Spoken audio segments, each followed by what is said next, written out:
Can you hear me? I can hear you. All right. Yes. Wow. Oh my goodness. Bill, so William Stoneham, but you go by Bill, right? Yeah. And you go by Jake. Jake. Yep. Are those current are those recent projects, or those are some of your on This your is the- website, right? No, I haven't put that one up yet. You're exclusively seeing the seeing the piece being created here. That is amazing. First of all, I just want to say uh I'm really amazed that you responded so quickly to my inquiry. I wasn't expecting. I was doing research on this for a video I wanted to post about the hands resistant painting that I wanted to post Monday, and I thought I was on your website, and I thought, maybe I'll reach out, and I just went for it, and then I wasn't expecting you to respond. I think you responded like the next morning. I had a reply from you, so I just want to say thank you so much. That means a lot to me. I mean, I live a pretty uneventful life. You know, physical things that come with being 74. Oh wow. So, I respond pretty quickly when I get a query from someone about my work. That's awesome. I'm really excited for this interview, and I just want to be just upfront. This is the first interview I've ever done. I've done a lot of videos about like for a while on my YouTube channel, but I've never actually interviewed somebody. So I'm bear with me. I've done my research, and I've got some. Hopefully, I have some good questions for you. So Well, yeah, we'll see how it goes. I mean, this is not the first interview I've done. I know. I've listened to a few of them, and I've read several of them. So I think, and I also babble a lot. So that's, you know what, I don't have a problem with that. People don't want to hear me talk. They're here for you. So whatever you want to say, feel free to interrupt me at any moment if you have any insights or just firsthand experience, whatever you want to say. So you bet. Cool. All right. So just so you're aware, this is being recorded. And I will just I'll kind of just dive into this. So my thought is that I will just introduce you really quick, and then just kind of give a high level overview of what the hands resistant painting is, and then I'll get into just a couple questions I have. So welcome to the channel, everybody. This is the Moonlit Ghost. This is Jake with the Moonlit Ghost. I'm here with Bill Stoneham, who painted the famous, or maybe in some realms infamous, the hands resistant painting. And if you're not familiar with that painting, so you did it in 1970. You finished it in 1974, correct? No, I did it. I created and finished it in 1972. Okay, and it was 74 that it was sold then? Yeah, it was in a one-man show in Beverly Hills, and was I think the only painting that sold in the show. Wow, that's amazing. And I think it went to, we can get into this a little bit later, but I think it went to John Marley, yes. who was in The Godfather. Right. And if you guys, what's up? He was working on a horror movie. I later found out he was working on a horror movie at the time that he purchased the painting. Wow. So he's specifically looking for a painting that would fit something for like his horror film. And that was the only, like, oh, that's just the story. Following that painting, doing the research, it's really amazing. So yeah, it does have quite a bit of history. Yeah, for sure. And so just a quick overview. At that point, it was out of your mind for decades, right? Like you didn't see it, you didn't think about it. Yeah, it sold in 1974, and I never went back to the gallery after that. Yeah. I mean, I lived in a remote place in the foothills of the Tehachapi's outside of Ojai. Oh wow. I had no, desire to go back into LA and do a career there. I just wanted to paint. Anyway. Yeah. But then 2000 comes along, the internet age, and you see it right. pop up on, I guess you didn't see the original listing. I think somebody reached out to you. The fellow who bought the painting, who got the winning bid, Was it Kim? Was it Kim Smith? Yeah, yes, Yeah. in Grand Rapids, Michigan. Hmm. And he had a gallery there, Perception Gallery. So he sent me the link to the eBay page. And I'll tell you, I actually got chills when I saw the the exploded image of my 5-year-old face scrolling up the screen. I can imagine for you, it must have been so personal. Like I got chills, like researching this story. Like, wow. Yeah, it was. But I mean, believe me, the Hands Resistant is not the only um, the only painting I've ever created that has a dark element to it or history to it. Yeah, yeah, for sure. And I've been looking through your, I've got your website pulled up here, and we're definitely gonna kind of go through some of those other ones. Just so you're aware, I just wanted to make you aware of this. So I have a Patreon, and I do a weekly poll, and I put like different items on there, different things. I tell stories. I share stories about strange, interesting things. And the Hands Resistant painting was one of the options out of like 6 options, and it won. And that's why I started really diving into this. Oh, And cool. yeah, so that was what my patrons wanted to see most. And so that should make you feel good. I mean, I had known about the painting for a long time, but I never really researched it. I never really dove into what it was all about. And I've been really just these last couple of weeks, it's been really a process, and just really just an amazing experience learning about all of this. So I just want to kind of have like a 2-part question for you, just kind of starting at the origins of this. So for me, I never did much painting. I did a little drawing. I took like a watercolor class in college, but nothing ever came of it. For me, my artistic outlet, I wrote poetry, short stories. I wrote a novel once, and I'm actually in the process of writing another story. But between the different artistic mediums, like if you can distill it down to like some core, like very similar things. Yeah. Painting are very close. Yeah. You start out with broad strokes. Yeah. Silhouette the idea, and then you come over time, you add more and more detail. Yeah.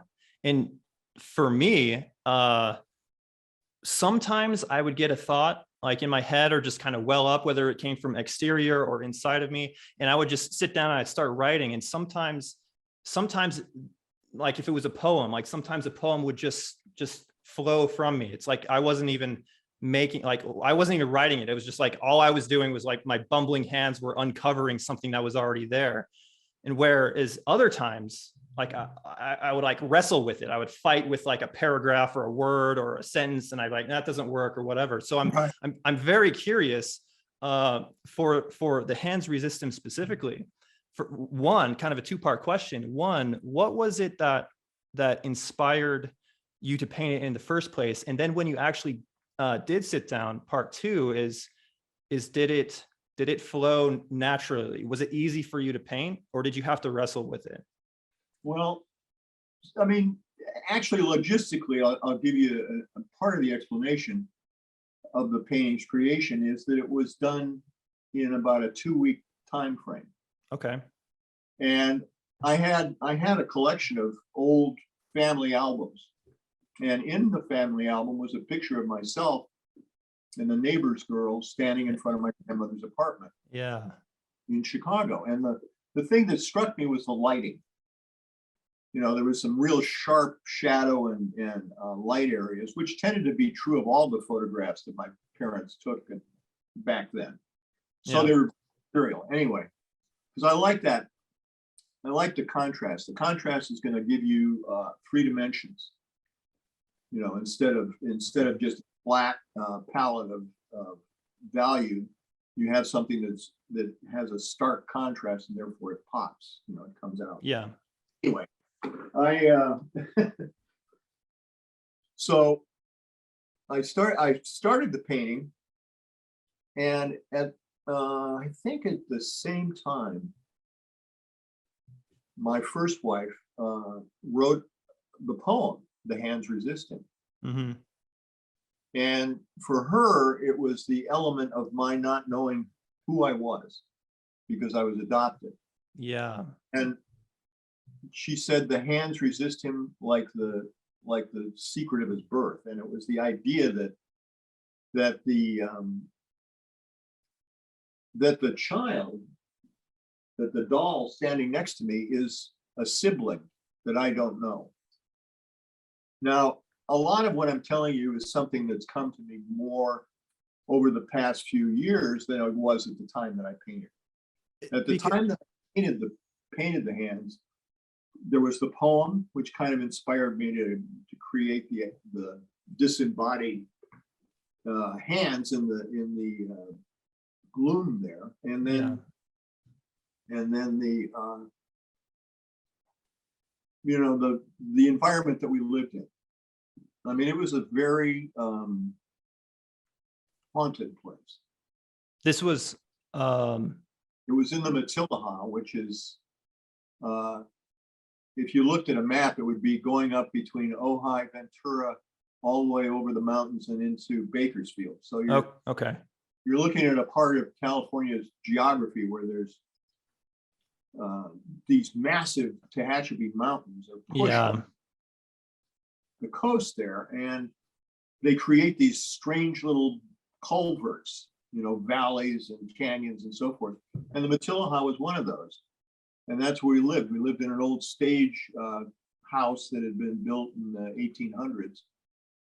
And there was a stream with trout in it. And I had a separate studio, and that's where I did my painting. But the place was surrounded by, ancient oak trees and fossils in the river. So there was this, whenever I would go down into the stream to fish, it's like a haunting atmosphere almost. Absolutely a haunting. Yeah. Owls. I had owls roosting on the house every night. I had the stream itself would chatter at me. I would go down there and I would hear voices coming out of it. Wow. I realized that these are the voices of the fossils. Yeah. Because marine fossils in the water, in the rocks in the water, all over the place. So it's like this was a whole ecology, ancient ecology that was talking to me. Wow, that's amazing. There's something very powerful about living in nature. I agree. I kind of live in near a big city, near Salt Lake City, in Utah. I'm not in the heart of it. I'm in a suburb of it, but I agree completely. When the times that I have lived in the country, it's almost like a spiritual experience to be out in nature. Yeah. It's because we are part of that. And when we hide ourselves away in cities or even in the suburbs, we're cutting off that source. Yeah. And pay the consequences for it too. So you mentioned the doll. The poem was kind of surrounding addressing the fact that maybe that was one of your siblings, but you found out later in life that you actually did have a full sister. Yeah, although correct? More recently, all the gene ancestry information is that she is in fact my half sister. Oh, okay. So I had two halves. I had a half sister and a half brother. So our mother had three different fathers. Wow. So that it was. My mom was busy. This is back 40s, I mean, she was, and Alan, my the oldest sibling, he told me that she would go out and paint with an easel in Boston. When he got home from school, then she would go out and she would paint. Yeah. So it's like it's just in you to do that. Yeah. That's amazing. So one thing that I'm very fascinated with this painting is is your representation, or how you interpret the doorway. So it's, from what I understand, like the doorway it's a representation of like a dividing line between, correct me if I'm wrong, but like the waking reality and like kind of a dream state of endless possibilities. Is that accurate to say? The threshold. The threshold, yeah. So Liminal boundary. And and by threshold, I mean threshold in the kind of in the sense that Joseph Campbell talked about okay. The threshold is the moment that you begin the journey, because you're offered the chance by the fact that the threshold exists. And beyond the threshold, what do you perceive? And if you will never know what's there unless you cross that threshold. Yeah. There's the refusal of the call to cross over. And that brings out a whole set of other circumstances in your life, right? Mm-hmm. Or you cross over and then you have something else happen, something much more fantastic. and it is fantastic. It truly is, because the more I researched this painting, the more I kept getting, like you said, I kept getting chills, because there was so much to how you like spoke about this painting that I can relate to in my own writing. When I was in my early 20s, I went through kind of just a really dark period of my life. I was struggling with severe depression and going through a lot of different things. And one thing that happened to me pretty regularly is that I suffered from night terrors and sleep paralysis. And there was like at times no boundary between like my dream world state and like my reality world state. And I was in a really weird place for a few years of my life. And I wrote a poem called The Curtain. And the bed that I was sleeping in at the time when I was inspired to write this poem, if I laid on my right side and looked out, and oftentimes I would be doing this during a state of sleep paralysis where I was like dreaming, but my eyes were open and I was aware of my surroundings. And it's a lucid dream, yeah. Yeah, exactly. And oftentimes if I laid on my right side, I could see the window right there, and there was a curtain right there, and there was this if the sun was down, there was this gray slit, and as the sun rose over the mountains, it just slowly lit up that gray slit, and it turned into, like, in my mind, it was like this, it was a curtain between the worlds. It was like the curtain that veiled my mind between the dream state and what's beyond this corporeal life and where I was currently. And I wrote this poem called The Curtain, kind of trying to articulate as best as I could what I was actually experiencing and what that actually meant to me. And I used the curtain as the representation, as very similar to what you did with the hands resistant painting in that door. So I just felt that was just amazing to me. Like, that's so, I can relate to that on a very personal level. Yeah, of course, it's always in the four other versions or yes, sequels. there's still one is a prequel. Yeah, so there's five paintings in the, what do you call it? The epic, the saga of the hands resistum, or what do you? The series. The series, yeah, that's right. Yeah. Oh, and all that's so good. And I get to that in just a minute here. But so, between the time that the painting sold to John Marley and it showed up on eBay, you worked for LucasArts, Industrial Light and Magic, right? Right. And LucasArts, both. Okay. So I was in the film and game divisions. And you also worked on Myst, right?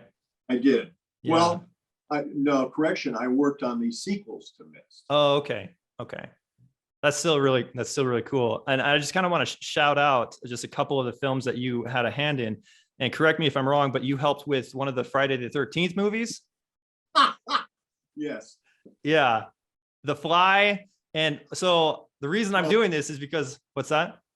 I was just going to say, of all of those, The Fly is the one that I'm proudest of having worked on. Really? Yeah, I mean, some of them are really goofy. So, Enemy Mine. When I was a kid, I loved Enemy Mine. I watched that as a kid, and that was one of my. I probably haven't seen it in over a decade now, but I just remember thinking that was such a. Even when I was a kid, I understood. So I recently just watched the trailer to it, and it is really kind of like hokey and it's kind of funny and whatever. But the sentiment behind it was really. This was really an excellent story. It was ahead of its time. It really was. Well, it was a critique of the Vietnam War. Really? Yeah. Yeah. See, I didn't have that perspective, but yeah, if you want to speak to that, that would be amazing. Well, that was what was behind the story that generated the screenplay. Okay. I mean, my part in this was all pre-production stuff. I was doing the creatures and you created what is it, the Drax? I didn't create the Drac. I merely created the way the Drac looked. Okay, yeah. And because everything's got to be painted, right, to show up. Otherwise, it's just going to be vaguely yellowy colored latex. Yeah, yeah. So I created what was called the paint scheme. In other words, the way we do the process, the way it's going to look when it's finished. The other thing we did was we sculpted various versions of the Drac so that we had background Drac characters in that one scene where the little kid, is part of the rebellion against the factory, against the mining operation. Mm. And so I had a copy of that face that I had sculpted.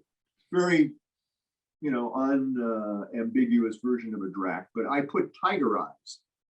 Oh, interesting. Taxidermy tiger eyes in with the kind of slit like that, right? Yeah, exactly.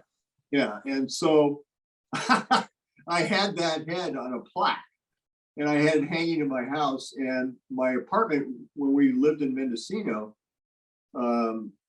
This is when I was working there. I lived in Mendocino up on the California coast. I had it hanging on the wall, and my 1-year-old daughter would say goodnight to it. She would reach up and she would pat it. Oh, that's amazing. That's awesome. I grew up with all of these creatures.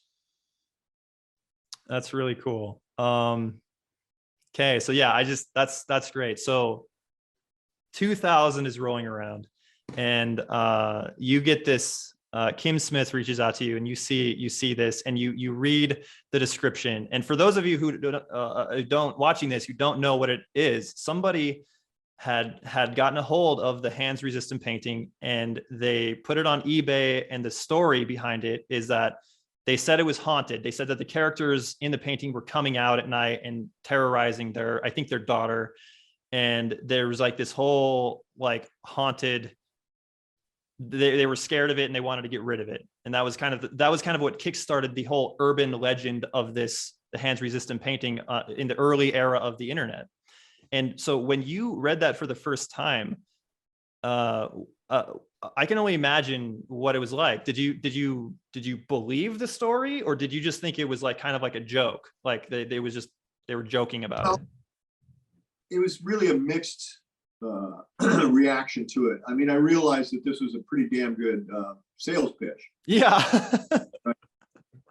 So, and of course, there was my initial surprise at seeing the painting after so many years of not even thinking about it. Yeah. It's like all of a sudden the prodigal son returns, and I go, well, where the hell have you been? Yeah, I can only imagine. That must have been absolutely crazy to see that. Wow. I've done so many paintings in my life that, and in some cases I can remember specifically where the paintings are. Yeah. But with this, I had no idea. Anyway, my reaction. But the thing that fascinated me out of all of it was the reaction of people to it and their response to it, and their contacting me through email, to ask me questions, or in some cases to tell me that I probably should see a priest. and consider being exercised because I was obviously possessed by the devil. Obviously. And I've had so many mixed, sometimes absolutely heartbreaking, sometimes wonderful exchanges with people over the years about that painting and some of the series of them. I mean, some of them were pretty downright crazy. Yeah. Just going off their rocker about, Christianity and my need to be saved and on and on and on. That's when I created one of my responses, the response I wrote to one query about the hands, and I told him that it was the bioluminescent lure that I dangled into the abyss of my That's amazing. You cut out there just for a second. Could you repeat that last sentence? Well, you should probably, I don't know if you can find it. I mean, I actually might have it in my notes. I actually, you spoke about that in one of your interviews. yes.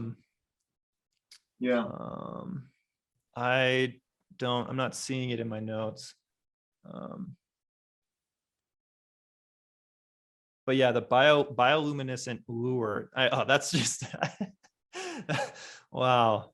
Yeah, I don't remember all of the words I put in it, but essentially it was the bioluminescent lure that I dangled from my unconscious into the abyss, and that you, the pilgrim, have hauled it onto the deck, and now it lies. And I said, what was once my creation is now your catch of the day. Yeah, I remember that. And that I would rather drown in a sea of possibility than live in a desert of certainty. Desert of certainty. Yeah. Wow. The profundity of that is just, it's hard to grasp. The initial query was one of, don't you think that you've been damned or whatever, because obviously you strayed from the path. And so I just responded with that, just right off the top of my head. I just went. And so I'm just interested in that. So you were getting people contacting you about that just from the painting, just from looking at the painting. Yeah. That's amazing to me. So when I initially, I don't even remember when I first saw the painting. I've known about it for years, but like when I initially looked at it, yeah, it to me, there is an aura of like creepiness to it. But I was reading reports. People were claiming that like people who just looked at it would get like sick to their stomach, or they'd feel some possession come over them. And I don't feel that. Like it's at first glance, it's a little creepy, but I look at it in relation to your other paintings, all like your 5 paintings here in the Hands Resistem series. And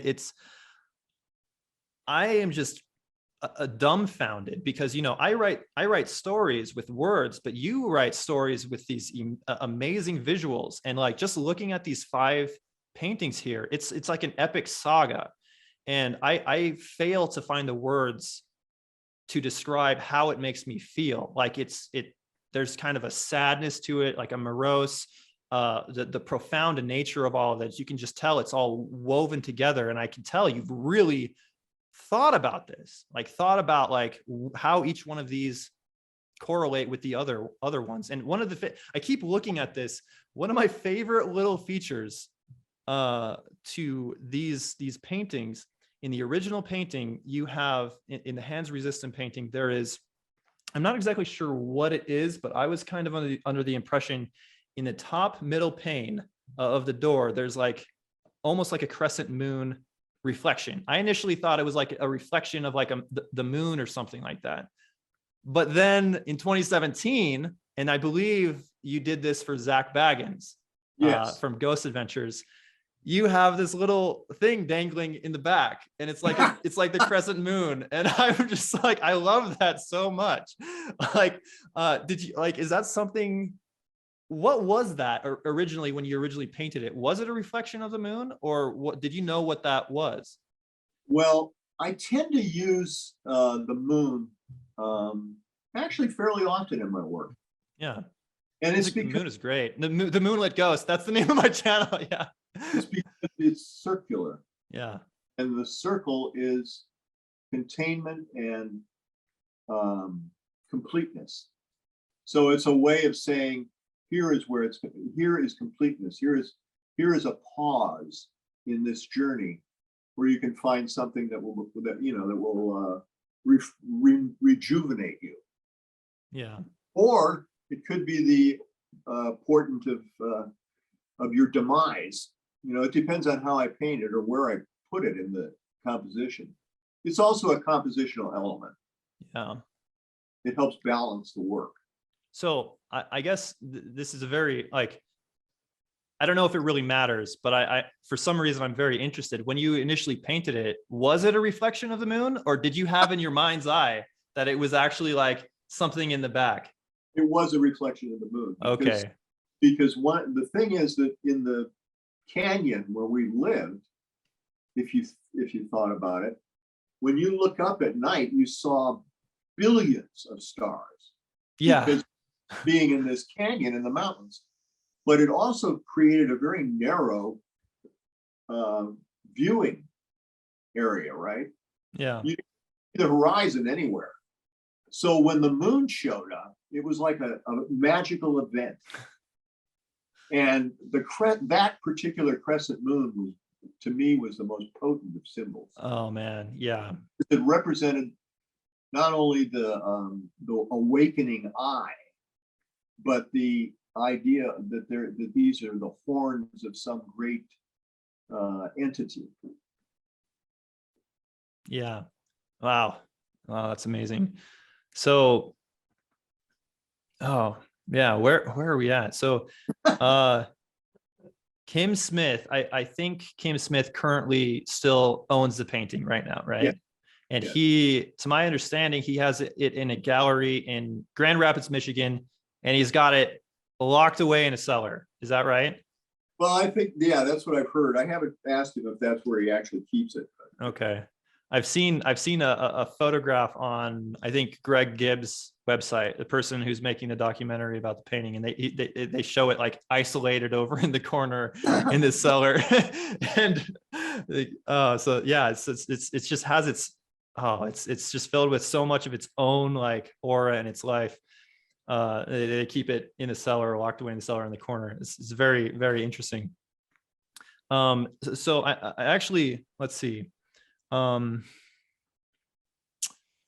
When you did, there's a story about was it Resistance? No, it was the Hands Invent Him that you commissioned for Zach Baggins. And I was listening to some of the podcasts you've done, and there's a very interesting story that happened to you while you were painting that, something to do with like a tricycle, but also with rats, right? Yes, yes. Yeah. What happened there? Well, I've realized over the years that paintings are indeed thresholds in themselves, physically. There's a big rectangular or square surface area that's framed, and you go into that when you create something. Yeah. So as I'm working on this painting for Zach, I realized that I am only a surface of canvas away from him and his place, his space. Wow. Yeah. So when I put the tricycle in, I thought about, well, first of all, I was thinking about what was I like when I was that age in Chicago. And I just want to just really interject here. I think I want to understand really what you mean, because I think some people is on a surface level understand that like there's this connection to different places and times with paintings, but it's for many, I think it's like just like a metaphorical connection. But it seems to me that you really like, it's a real connection. Like there's a very real, visceral connection that brings you closer to what Zach Baggins wanted in his world and his realm of existence, right? Well, over the years, I've done, well, for one thing, I created a tarot deck that was just, using my paintings. And Oh, you created a you say a tarot deck yeah, of paint with paintings. Wow. That's yeah, there are okay. 25 cards. They would be considered the major arcana, Okay. not the suits. But so with those, I would do readings with those cards. And what I realized was that the images, that the paintings themselves were in fact ways of listening or Oh, seeing, wow. listening or seeing into the other person. And that's why I could usually give them a reading that meant something to them, Yeah. because I could see part of them in my feeling about the card when I laid it down on the table in front of them with the question they had. So the painting for Zach was like that. It was like a living tarot card. And so I put the tricycle in, and then when I asked him after I had shipped him the painting, not before, but after I shipped him the painting, I said, is there a tricycle in your exhibits and stuff? And he said that, kind of freaked him out, because he said, yeah, there is. And he said, when the crate with the painting that you painted was being carried into the museum, we could hear the chime, No way. Wow. tricycle chime. And I could hear it when I was painting it. And so Like audibly, like it's not just like something in your head, like it's really there. I went so far as to put a bicycle bell outside of my door in my studio. But anyway, so that was the tricycle. And then of course there were the rats, and that was something else. Yeah, tell me about the rats. That was crazy. The tile surface of the floor in the interior of that painting, is black and white tile. And that always suggests to me either a chessboard or positive and negative space. In other words, one is solid and one is a hole. And so I started playing with that idea, and I realized that I had things coming up out of the floor, that they were pushing the tiles aside and popping up.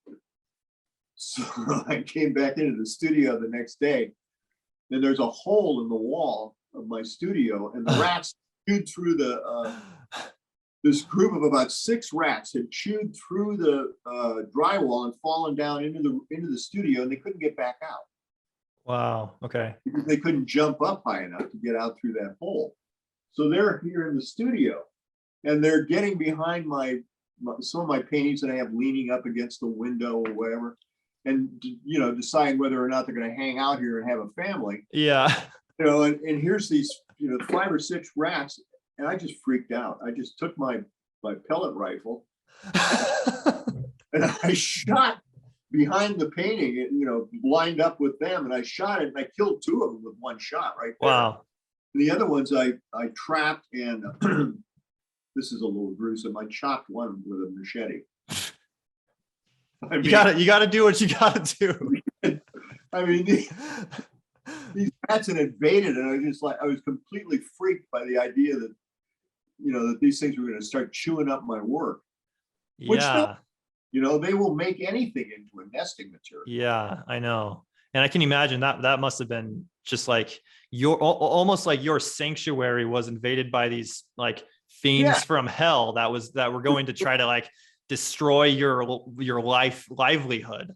Right. I'm just imagining like you kind of just went to town and like killed these things.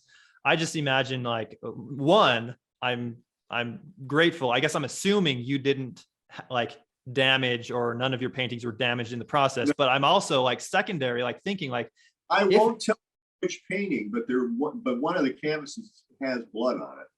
That's what I was getting to. Okay. So one of the ones in the Hands Resistance series has, a different one. Okay. Differently.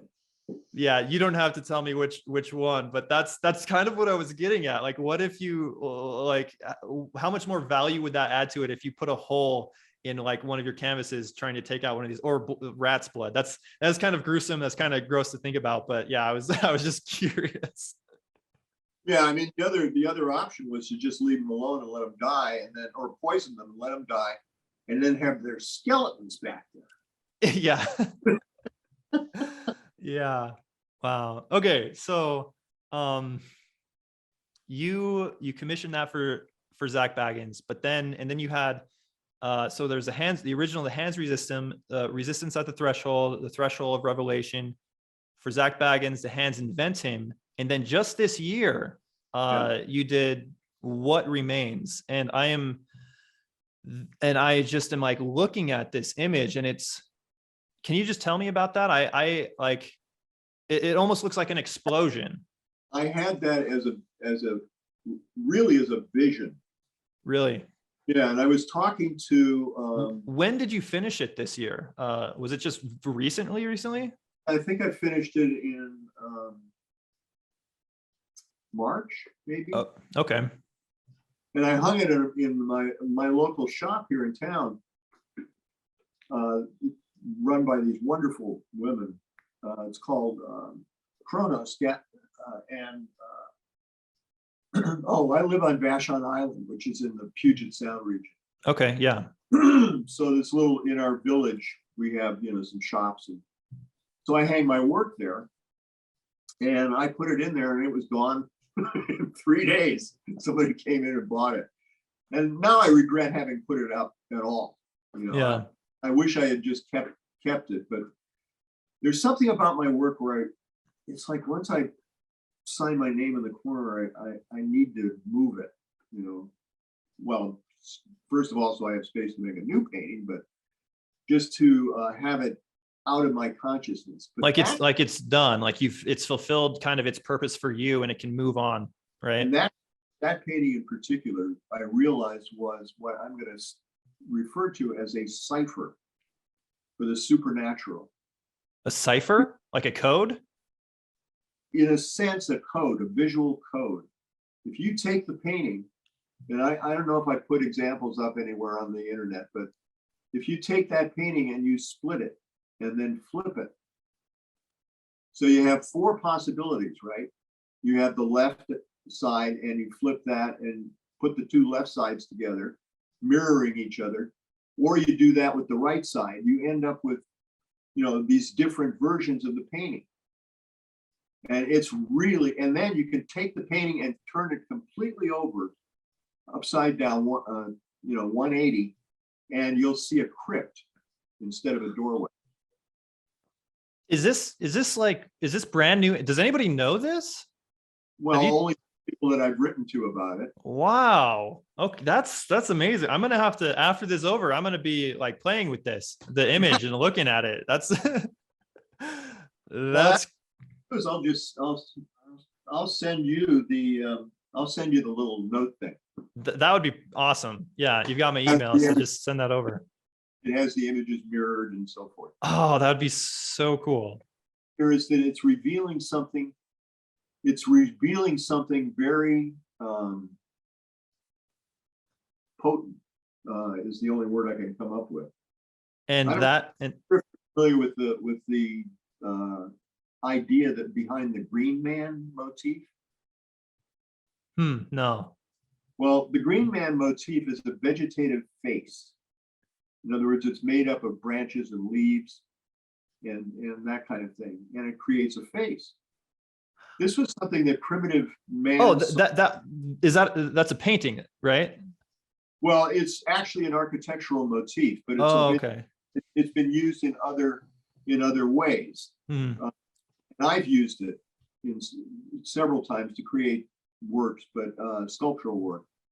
But you can take and look at the canopy of trees and the spread of the trees across a meadow, and notice the light and dark patterns in them. You will start to see faces. Wow, yeah. Photograph of that and split it. Face right there every time. And so it's like there's actually a condition I'm sure I suffer from, and that's pareidolia, which is you see faces in things. Yeah.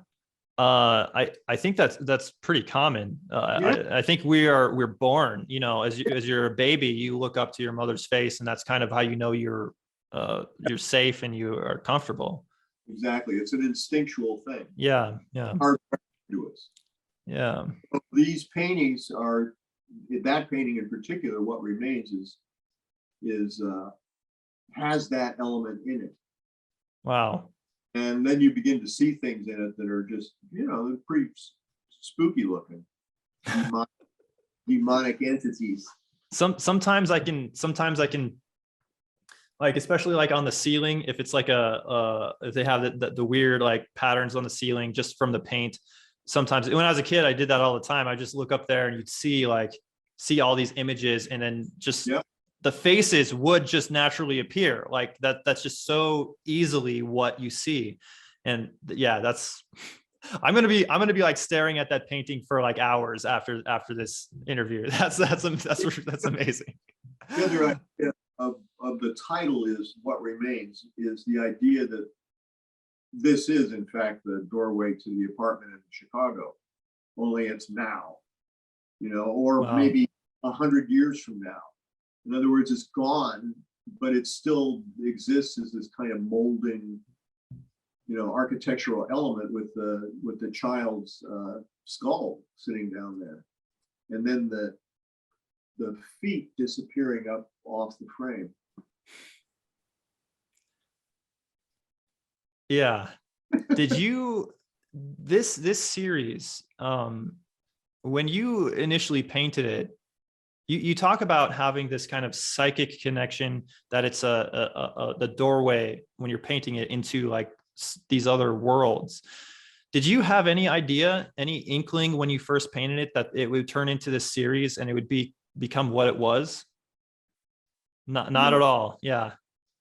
I mean, everything I painted during that time, this was 72, 74, was painted in that canyon. And those, Mhm. you know, those elements infected everything I painted. Wow. So I kind of think about everything I painted back then in that studio space was the same work, Yeah. just chapters in the same piece. Do you have any desire? So even to this day, since you painted it in 1972, you've never seen it in person. Do you have what's that? I have an exact replica of it. Okay. Do you have any desire to go to this to the gallery in Michigan to see it? I've thought about it, but Yeah. you know, I wonder if you would have like some sort of like, if you saw it in person, if it would like, you'd have some sort of psychic revelation, or how it would like impact you, because like, I'm sure as I approached the gallery that the street would open up and yeah. and flames would start to jet out and smoke and weird shadowy forms would leap out of the ground before I got to the door of the gallery. Yeah, probably. maybe you don't want to experience that. I don't know, but that's, oh man, I don't know how I would feel. I think if I were in your position, I think I would probably want to do that as like, maybe just like once, to just like let it be, and just kind of solidify that this entire story has like circled back and it's fulfilled its purpose, and it's connected the arc there. I mean, also the fact that I painted it Yeah. with my hand and my eye means that I have the muscle memory of it. Yeah. I didn't even, yeah. So, you know, so I can look at, for instance, I can look at this full-size replica. Here, I'll go get it. Okay. I can look at this and I can feel it.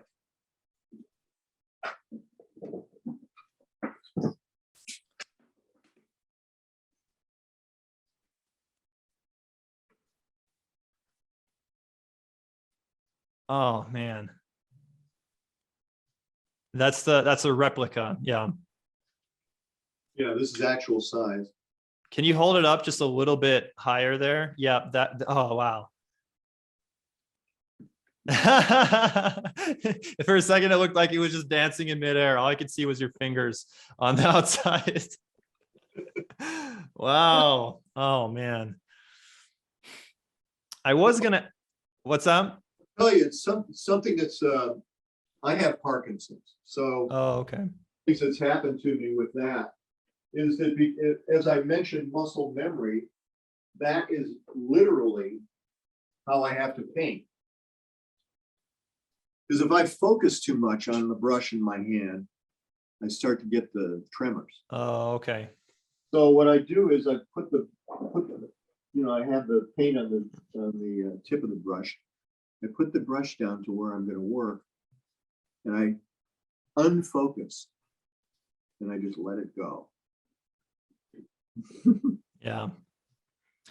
So you paint enough, you have muscle memory of almost everything.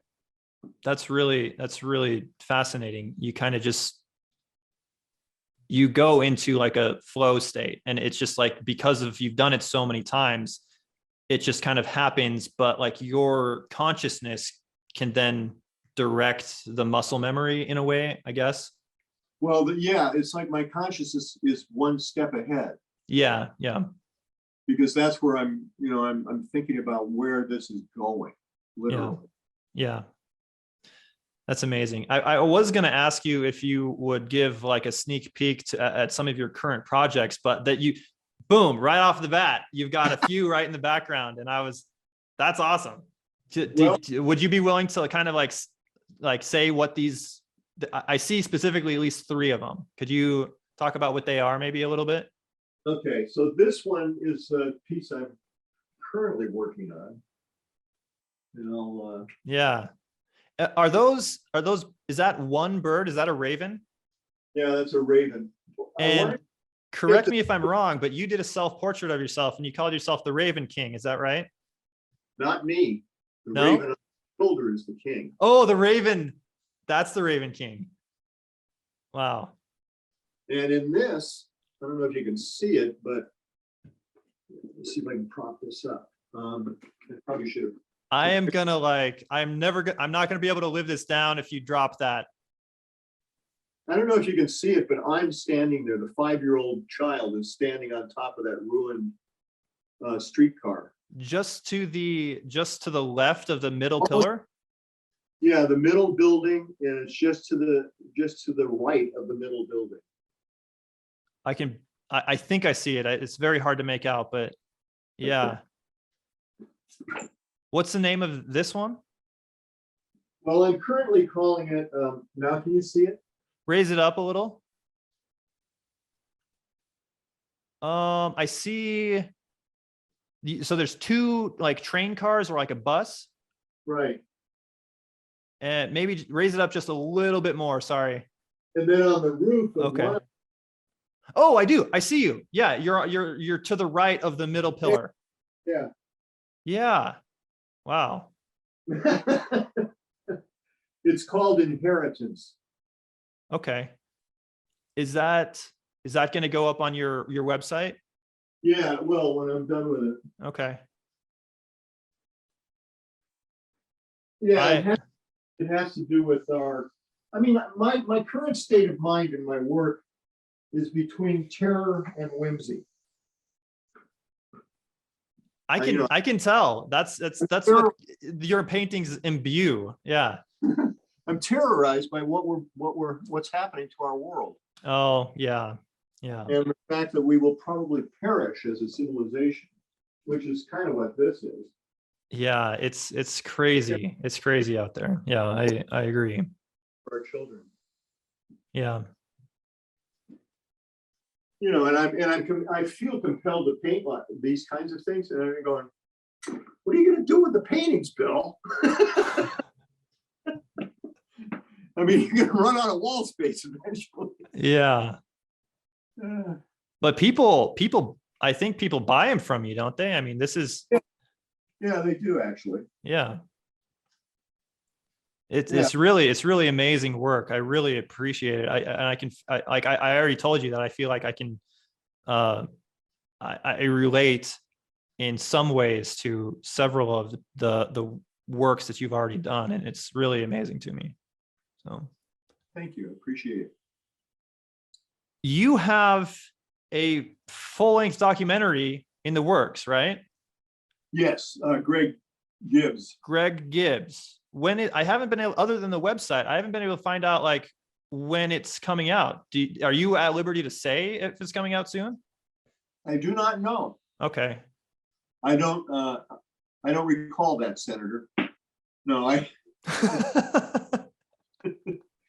Yeah, I talk to Greg every now and then, but he, his current situation seems to be hanging on getting funding to finish it off and Okay. get it. The trailer looks amazing. I've visited his website and it looks really great, very interesting. I can't wait until that's finished. So see how much of what I've said is accurate. I just have this has been great. I'm so happy. Like this is like my first interview. Like this has been you have helped me in this process, and now I will be so much more confident. And this is something that I want to do like in the future. I want to reach out to more people and do interviews like this. And you have been so like responsive to me, like kind to me. And it's just been amazing that I had you as my first person to interview. So thank you again there. I have a few more questions to just ask you, and then we can maybe wrap this up. So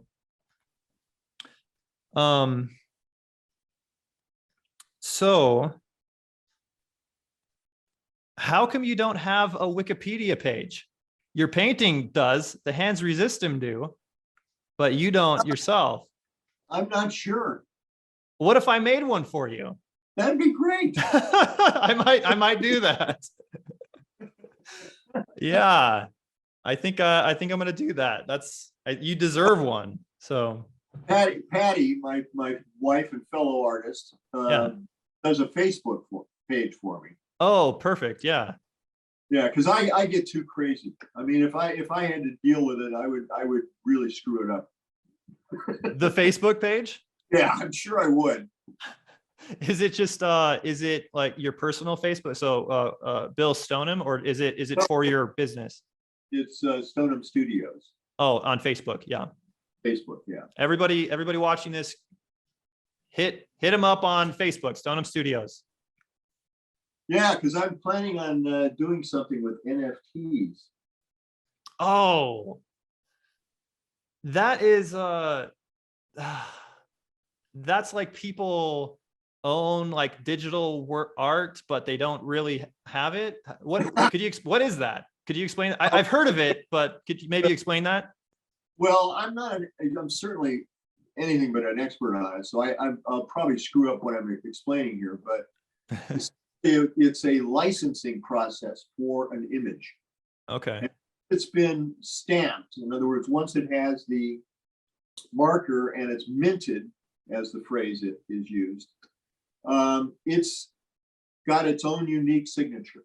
No one else can have that.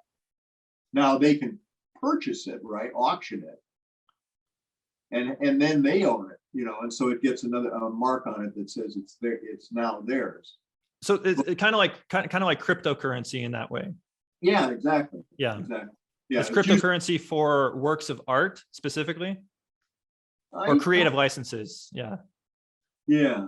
Well, again, I'm not an expert, so I don't know the process here, but anyway, I thought I'd give it a shot. Yeah. It's definitely worthwhile to look into for sure. I can always pull this out. Oh, that's the palette knife I used. Wow. That you don't currently use it, or you used it for? Use it, but this is the palette knife I've been using since then.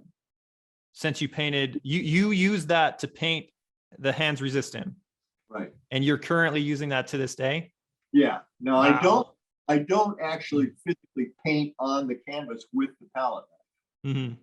Palatite is merely what I use to mix the pigments. Okay. So this is like the, what would it be? The wood for the, or metal for the sword or the spear, or, the ancient object of magic. The wand. It has the Hans Resistum in it. Right. Yeah. There's some microscopic fragment of the paint on this. Yeah. And that matches. Wow. Wow. Yeah, so I thought I'd pop this up there for a few bucks. You're selling that? This? Yeah. I'm thinking about it. Oh, I thought you said that you were selling Well, it for. There's only one. Oh, yeah. So what I was thinking, maybe I should just take a photograph of it and make that the NFT. The NFT? Yeah. That would be interesting.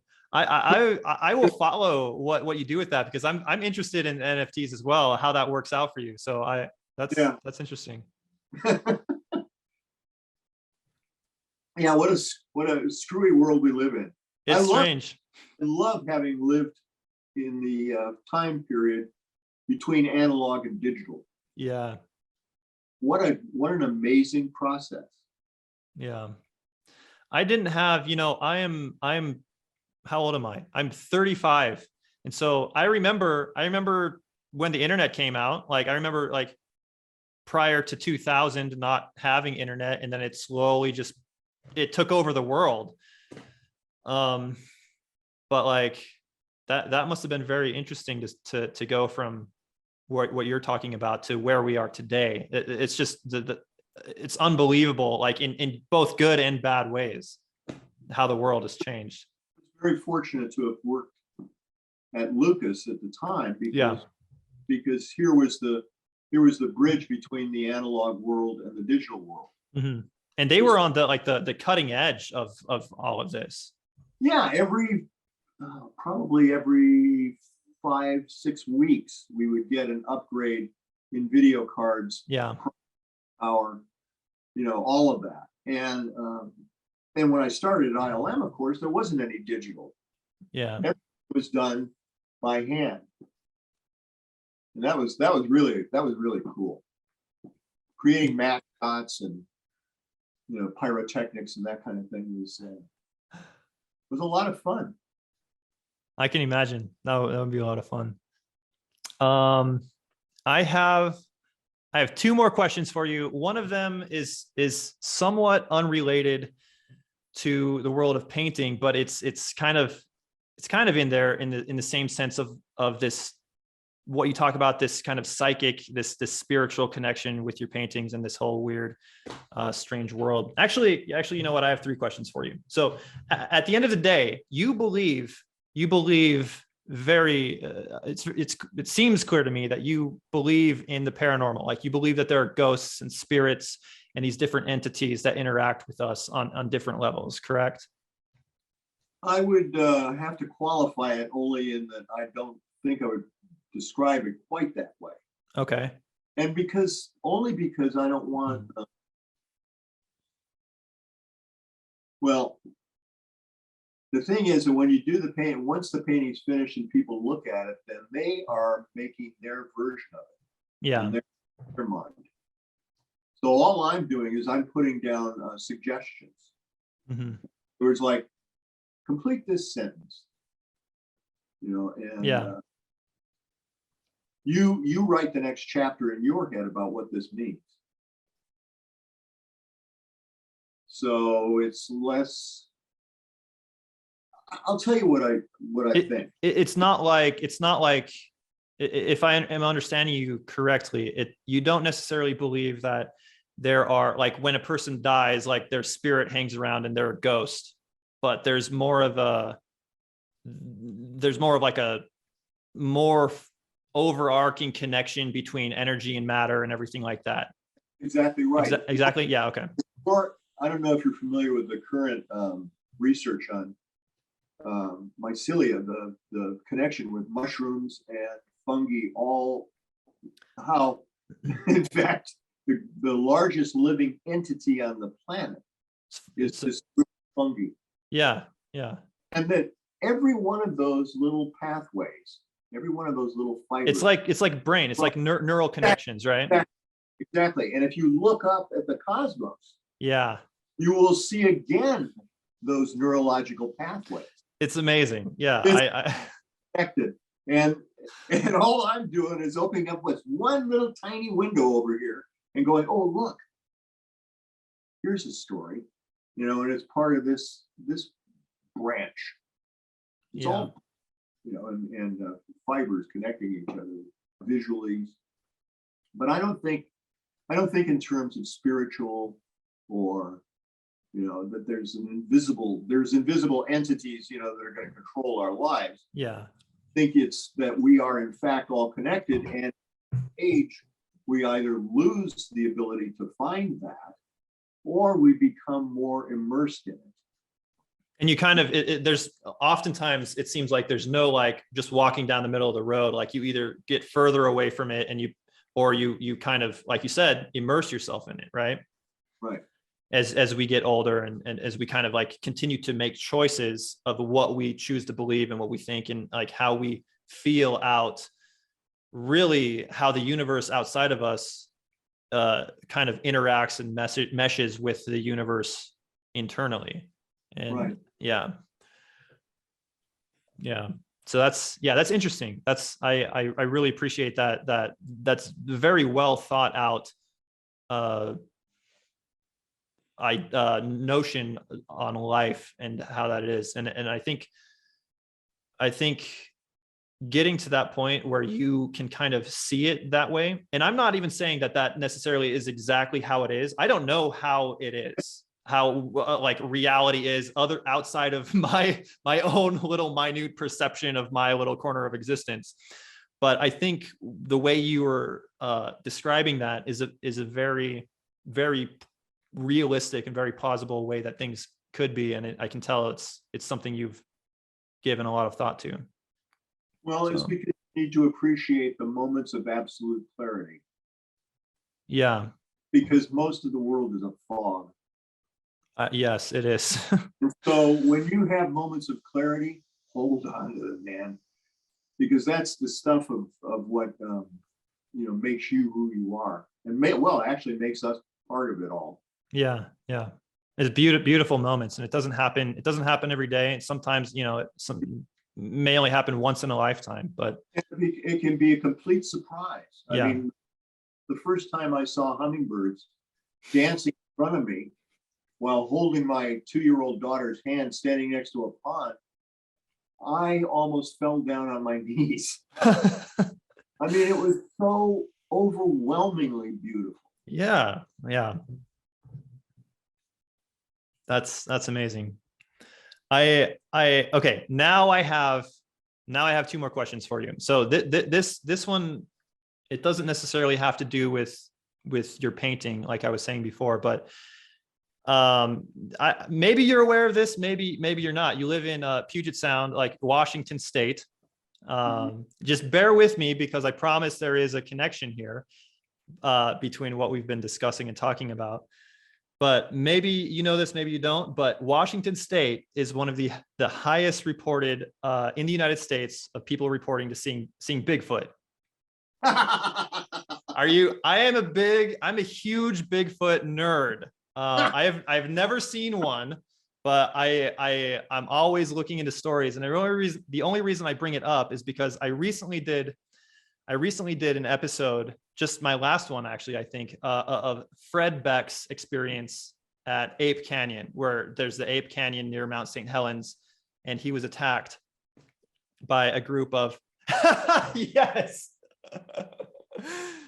Are you familiar with the Fred Beck story of Ape Canyon? Although I'm sure it's in here. So it's a very famous story that happened in the 1920s. He was a miner with a group of other people, and they claimed that they were attacked in one of their cabins by a group of Bigfoot.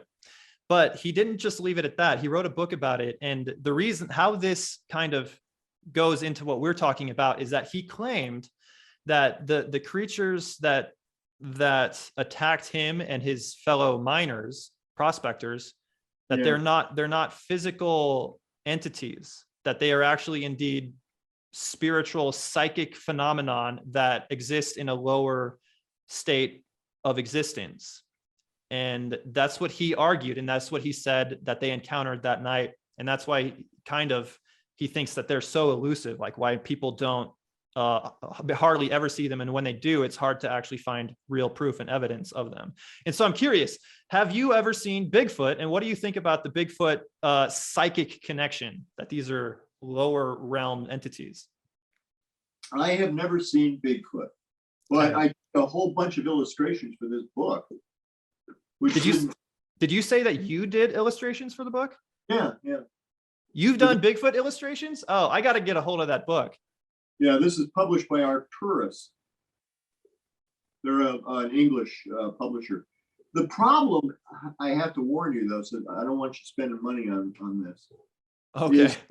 The printer they used in China didn't pump up the contrasts. Oh. And to save money, they did it all in black and white. Oh, so no. The illustrations end up like, what the hell? Oh my gosh. Now, what's the name of the book?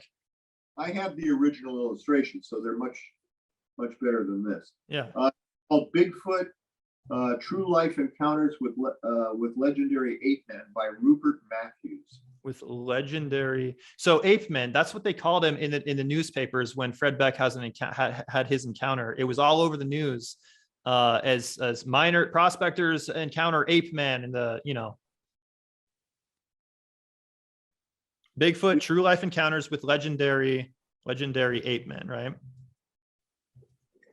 Yes, True Life Encounters with Legendary Ape Men. And you have your illustrated works in that book, but you say that they didn't do it colorized. And yeah. Well, it was because it was printed in black and white. Yeah. Unfortunately, the images came out. I mean, there's a couple that you can probably see what's going on, but for most of them, they're just too dark. Yeah. What if you could get so you probably don't own like the copyrights to that book, but I would love. I have copyright on everything I paint or draw. So those paintings, but the book itself, like, no, book itself. Oh yeah, I would love to be able to figure out a way to to make a version of that book with the colorized version, if that's at all possible. Well, what you could do is you could get the book, and I can send you copies of the original illustrations. That sounds good to me. We'll stay in touch. I'm very interested in that. And then you just take Scotch tape and yeah, or glue them in, Yeah, for sure. Oh man, so you said that you haven't seen Bigfoot, but it seems like you probably do believe that there are these creatures out there in some form. Maybe not. Well, I don't know. Yeah. Hard to say. I'm more I don't know. I'm more inclined to think of a presence in the environment, the woods around here, and on these islands as something way beyond humanoid. Yeah. Way beyond. I mean, something that's. It's almost as if you could look into the forest and assemble a creature made completely of branches and leaves and parts of animals and all of that, and have it rise up in front of you. Yeah. That kind of feeling I have about the environment. Yeah. Well, I wouldn't go looking or expect to find an ape man. Yeah, for sure. But who knows? I don't know. They could be out there. I think that I really love researching stories about them, and I'm fascinated by the idea. So I just had to get that in there because I had to like segue that in there to just see, because you live right in the heart of Washington, and it's. Okay. Give me the speculation then. I would speculate that the sightings, in fact, are sightings of people who have gone wild. Yes, like wild, like humans. Yeah. Ordinary like you and me that have just finally lost it or actually found it and have gone wild. One of the, so Gone when I, feral human. yeah, one of the, when I was researching for my last video about Fred Beck, I was reading old newspapers, and one of the newspapers I found, there was a report in there of a Native American from, I think he was the Clallam tribe, and he said what he thought that Fred Beck had encountered were Native Americans from the Seatic tribe, and he said that these Native Americans from the Seatic tribe, he described them as being 7 to 8 feet tall, hair all over their body, and they are great hypnotists. Like they're hypnotists, they could speak the language of birds, like they're very adept at whistling. And he said to I can't remember his name, but he was very adamant that this was a real tribe of Native Americans. That I would probably be inclined to think was closer to a truth, closer to reality. But the interesting thing is that he thought that they were extinct, for long extinct. Right. So it's, they could still be out there in the mountains. Who knows? Yeah. Anyway, this has been such a pleasure talking with you. I'm gonna wrap this up with one final question. And so you still do commissions, right? Yes. Would you be willing to do a commissioned painting for me and my channel, the Moonlit Ghost, in the spirit of one of my poems? Possibly, yeah. Possibly. We could communicate. We can communicate email after this about if that's a possibility. I just wanted to see if that was even a remote possibility. It's a possibility. Okay. Matter of fact, I have a big canvas sitting there with nothing on it. Hey, that works. That works. It's been thank you so much for this time. Yeah, and it's been amazing. This has been so good for me. I really am glad that you got back with me so quickly and that we were able to do this. It's been fun. I'm so excited to kind of get some of this information from this interview and put it out there, and it's been great. So thank you so much. It has. Thank you, Jake. Yeah, for sure. Real pleasure. Yeah. All right.